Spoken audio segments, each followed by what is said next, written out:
কোরআন শরীফের মধ্যে বা আরবি ইবারতের মধ্য থেকে ইসিম চিনবেন কিভাবে, ফেল চিনবেন কিভাবে, হরফ চিনবেন কিভাবে, এই টপিকটা নিয়ে আমরা বিস্তারিত আলোচনা করতেছিলাম।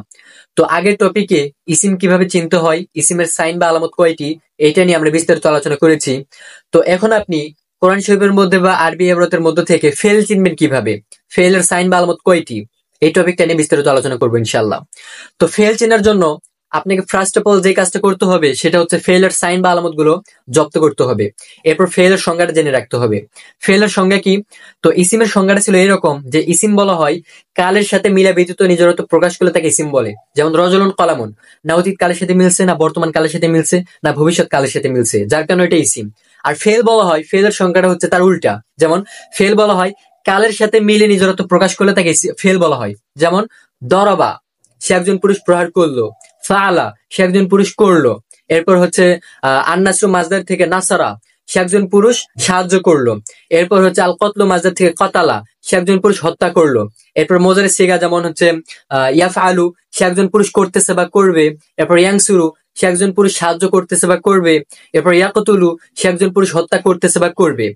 এই যে কখনো ফেলটা অতীত কালের সাথে মিলতেছে, কখনো বর্তমান কালের সাথে মিলতেছে, কখনো ভবিষ্যৎ কালের সাথে মিলতেছে, এই যে কালের সাথে মিলে যে নিজের অর্থটা প্রকাশ করতেছে, যার কারণে এটা ফেল। আর ফেলের আলামত বা সাইন হচ্ছে 8টি। কদ হওয়া, সিন, কদ হওয়া, সিন হওয়া, সাউফা হওয়া, হরফে জজম হওয়া, জমির মারফে মুত্তাসিল হওয়া, তায়তানে সাকিনা হওয়া, আমর হওয়া, নেই হওয়া, এই 8টা হচ্ছে ফেলের সাইন বা আলামত। তো আপনি ফেল চিনতে গেলে ফার্স্ট অফ অল সর্বপ্রথম আপনাকে ফেলের সাইন বা আলামত গুলো জব্দ করতে হবে, মুখস্থ করতে হবে এন্ড ষড়স্থ করতে হবে। কারণ ফেলের সাইন বা আলামত গুলো যদি আপনার জানা না থাকে, আপনি যদি বুঝতে না পারেন, তাহলে এবারতের মধ্যে বা কোরআন শরীফের মধ্যে আপনি বুঝতে পারবেন না এটা ফেল হয়েছে নাকি ইসিম হয়েছে। যেমন এখানে বোর্ডের মধ্যে আছে কদ দরবা, এটা ইসিম ফেল নাকি হরফ? আমি বলবো এটা ফেল। কেননা ফেলের একটা সাইন বা আলামত আমি বলছি কদ হওয়া। কত দরবার মতো কদ পাইছি, বাস এটাকে চোখ বন্ধ করে আমরা ফেল বলে দিব। এরপর সায়াদ দিব, ইসিম ফেল নাকি হরফ? আমি বলবো ফেল হয়েছে। কেননা ফেলের একটা সাইন বা আলামত আমি এরকম বলছি যে সিন হওয়া, সায়াদ্রিবুর মধ্যে একটা সিন পাইছি, বাস এটা চোখ বন্ধ করে আমরা ফেল বলে দিব। এরপর সাউফা ইয়াদ্রিবু, ইসিম ফেল নাকি হরফ? আমি বলবো ফেল হয়েছে। কেননা ফেলের আরেকটা সাইন বা আলামত আমি বলছি সাউফা হওয়া, এটা সাউফা ইয়াদ্রিবুর মধ্যে সাউফা পাইছি, বাস এটাকে আমরা ফেল বলে দিব। এরপর লাম ইয়াদ্রিব, ইসিম ফেল নাকি হরফ? আমি বলবো ফেল হয়েছে। কেননা ফেলের আরেকটা আলামত বা সাইন ছিল এরকম যে হরফে জজম হওয়া, হরফে জজম 5টি, লাম, লাম্মা, লাম এমন লাইনিনে 6টিয়া।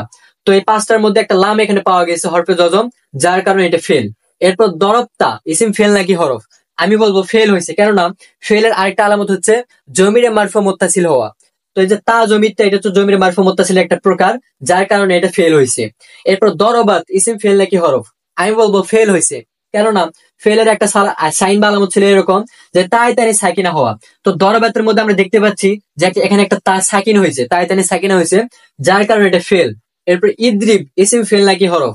আমি বলবো ফেল। কেননা ফেলের একটা আলামত বা সাইন হচ্ছে আমর হওয়া। ইদ্রিব, তুমি প্রহার করো, আদেশবাচক আমর, যার কারণে এটা ফেল। এরপর লা তাদ্রিব, এটা ইসিম ফেল নাকি হরফ? আমি বলবো ফেল হয়েছে। কেননা ফেলের আরেকটা সাইন বা আলামত হচ্ছে নেহি হওয়া।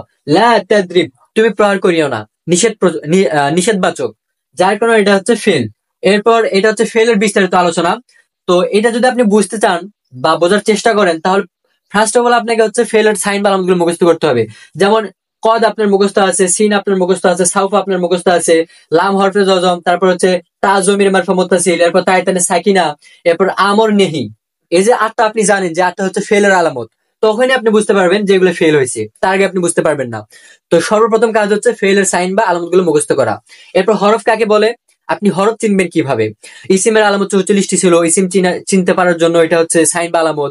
ফেলের আলামত হচ্ছে 8টি, এভাবে আমরা ফেল চিনবো। কিন্তু হরফের আলামত কি, হরফ চিনবো কিভাবে?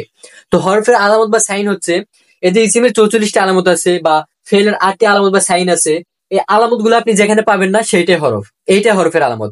যেমন এখানে আছে হচ্ছে মিন, আলা, বা, ইন, লা, ইয়া, লান, লাম, তারপর হচ্ছে আলা, নাম, আই, ইন, হাল্লা, হাল, ফা, ওয়াও, লা, তারপর হচ্ছে কাল্লা, কদে, ইল্লা, আলা, লা, ওয়াও, তা।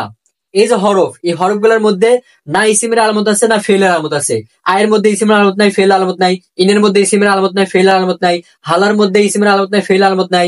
হালের মধ্যে ফেল আলামত নাই, ইসিমের আলামত নাই, যার কারণে এগুলো হচ্ছে হরফ।